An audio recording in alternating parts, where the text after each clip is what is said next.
Good morning, YouTube. On this lovely Sunday morning, the 16th of May. So, let's take a look at the solar wind for today. We are in what I would call perfect normal conditions. When we look at both the BZ component in red and the field strength in black, we see normal values hovering around the neutral zone. At the end, there is a slight opening, but nothing major. The phi angle points mostly in the same direction, which actually shows that the solar wind is pretty stable. Density-wise, we see low values. This is normal. There's nothing major going on in space. There is a little bit of fluctuations at the end of the data over here, but we'll see how this develops further. In speed, when you look at the speed in purple, we see actually a drop in speed. This is normal because the ambient solar wind is around 300-350 kilometers a second. So this will continue in this range until it actually reaches 350 or something like that kilometers a second. The temperature is mostly stable as well, showing the same values all the way. You can almost draw a horizontal line.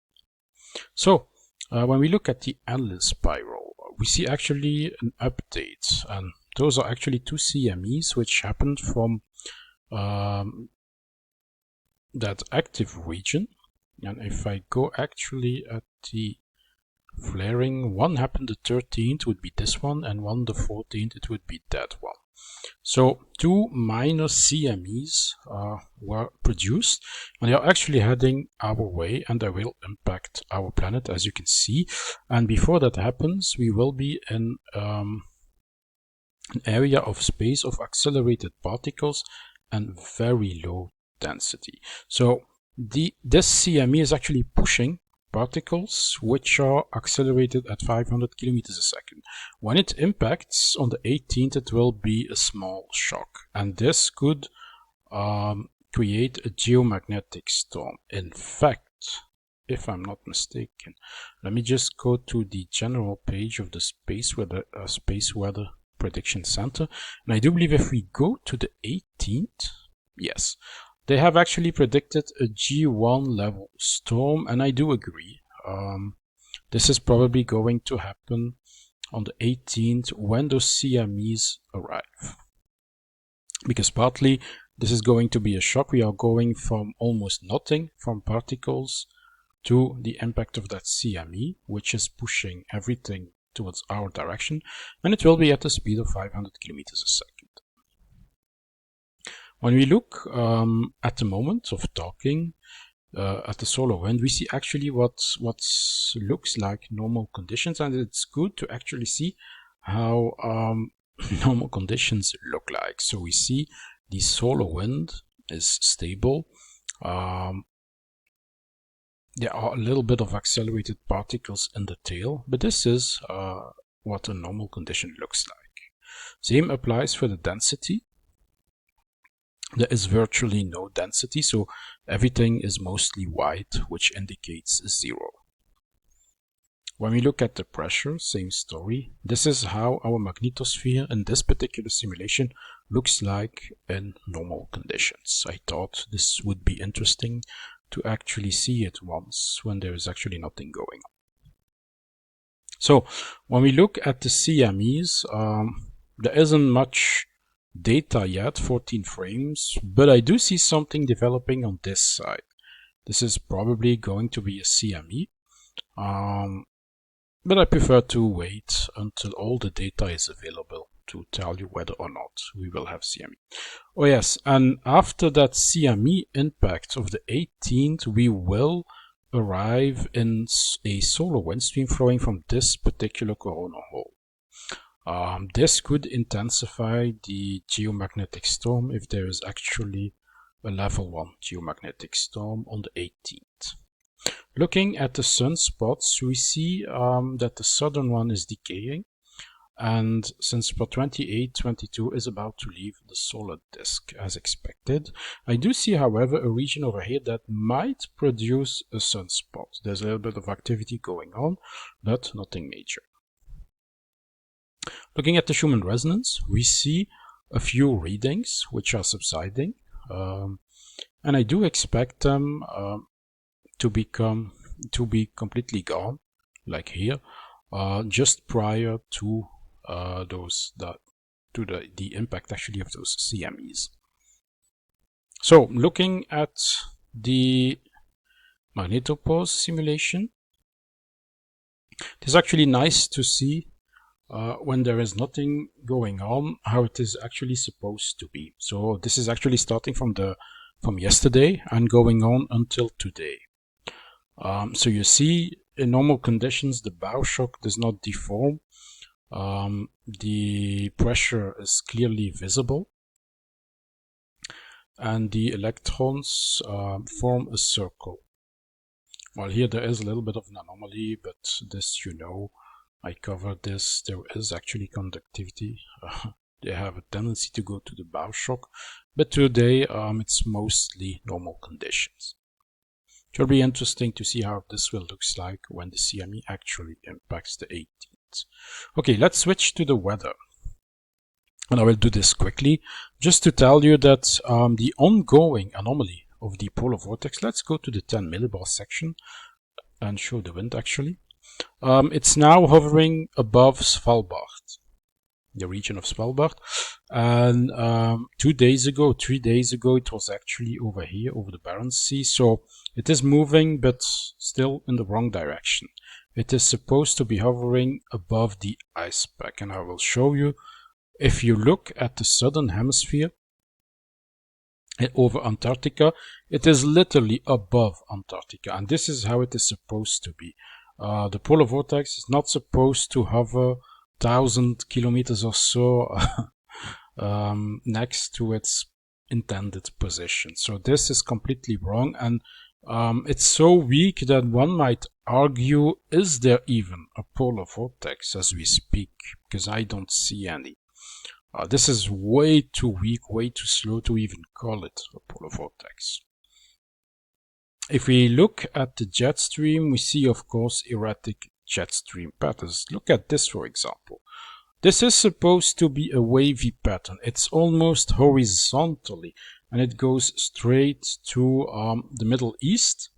So it is way too southwards in position, and this means that cold, of course, will be pouring out of the Arctic, because basically it is the jet that holds it from reaching the mid-latitudes. But since the jet stream itself is plunging into the mid-latitudes, obviously all that cold air is going to follow. And if you look, actually, if I put the overlay, the surface overlay of the pressure, we can literally see that the wind is blowing from the Arctic regions to Europe. And if you put the temperature, it is actually already visible if we just look at the temperature. So these are the winds, and you can see straight from the Arctic towards Europe.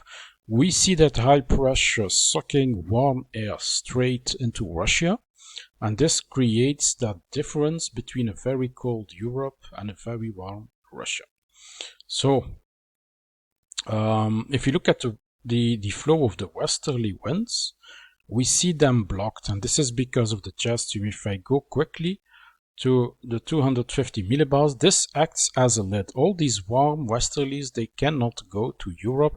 They are blocked over here, and some of them even go backwards, as you will see. If I put the surface temperature overlay, we see actually a flow that goes back instead of going to the west. It goes back to the east, so wrong directions. And these warm westerlies, they don't reach their intended destination, because cold air is pushing them back, forming a lid, which is basically caused by the erratic jet stream pattern. So, well, consequently, you can guess what's going on.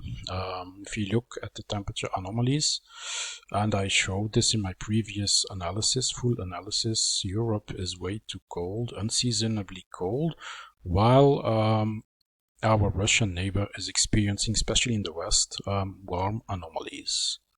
which can be extreme. And this will, if this persists during the month of June and July, this will create, of course, forest fires, because this is not a normal situation. Okay, there is, yes, something else before I end this video. And by the way, if you haven't done already, a sub to the channel would be absolutely wonderful. And you can also hit the like button if you're actually enjoying what you are seeing now. If we look at India, we see actually what appears to be a tropical storm. I'm going to zoom that in and go to the surface winds to show you actually. So this actually surprised me. Have basically overlooked it, but it's there, and let's analyze this actually. So if we look at Google Maps, I actually downloaded the KLM file.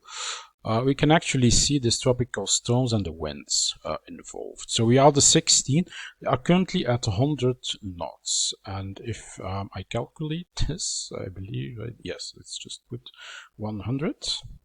This is basically 155 kilometers per hour. And yes, this is actually the satellite image, the infrared image. And you can see the eye of the storm. This is basically a tropical cyclone, I believe, yes, named Tauktae. Strange name. And it will make landfall in the Gulf of Kutch or something like that. Yes. It will make landfall at around 95 knots when it actually hits the coastal region over here. These cities, Mangrol, Veraval. What's also here? Oh yes, Velan, Sarkadi, Dagachi, Diu, Gupta Prayag, Nava Bandar. So all these coastal regions are at risk of damage from wind and flooding, of course, if there's actually a storm surge. So there you have it. I will, of course, update this situation when I make a video. This will be making landfall the 18th, and I do believe for my next video, when that CME actually impacts, it impacts on the same day. And remember, if there is a geomagnetic storm, a geomagnetic storm can actually strengthen current weather systems. I always say this, and when there is a tropical storm, there is reason for concern, because then that 65 knots might increase to 70 knots or something like that, so it might become stronger. I will keep an eye on it and keep you all informed when that happens. Let's just close this. Come on, discard. Yes, what's next? So basically, it is this region. I will leave a link below of this Joint Typhoon Warning Center for those interested, because it has many interesting links you can click on. And here it is actually, that Google Earth overlay, the KML file. So, what's next? Oh yes, of course, as usual, our philosophical quote before we leave each other. Okay, when were we last times? Oh yes, mental punishment is a great crime, and it is hard to be proven.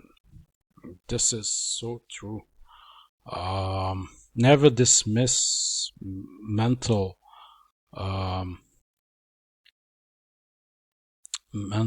pain as something not important, because psychologically the wounds that are made mentally and most of all emotionally never really heal. It's not like a physical wound. Most of the time both are actually connected to each other, because a great physical injury might induce a mental one or a psychological one, and that one is very difficult to heal, and sometimes they never heal. So never dismiss mental issues as not being an issue at all. So this is it, people. Thank you for watching this video, and I guess we see each other next time or not. Bye bye everyone.